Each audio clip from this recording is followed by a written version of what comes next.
Triomphante, sur le bord du canal de Nantes à Brest, l'abbaye de Bon Repos a plus de 800 ans. Pourtant, son offre culturelle est originale et dans l'air du temps. Cette année, les visiteurs se bousculent pour découvrir une exposition vraiment pas comme les autres.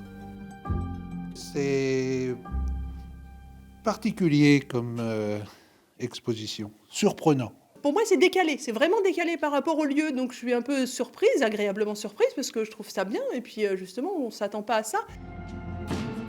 Et oui, surprise, dans ce lieu historique et religieux, l'exposition Pile Poil nous parle de poils, un choix mûrement réfléchi par l'association qui gère les lieux.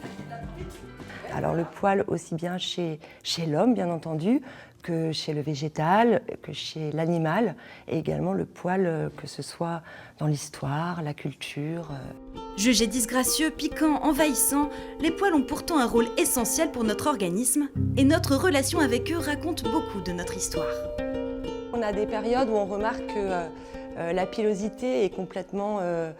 disparaît complètement, justement, on se rase, alors que dans d'autres périodes de l'histoire, si on regarde ici, par exemple, dans les temps modernes, on voit bien sur cette illustration que ces femmes du XVIIIe siècle, elles portent une chevelure très imposante, avec des perruques qui pouvaient atteindre jusqu'à 80 cm. Et le sujet, lui, est toujours d'actualité. C'est un sujet d'actualité, quoi. Enfin, quand on voit... le temps et l'argent passés à essayer de se débarrasser de ses poils. À travers 4 salles dédiées, l'exposition Pile Poil a déjà accueilli plus de 4000 visiteurs et elle se poursuit jusqu'au 31 octobre prochain.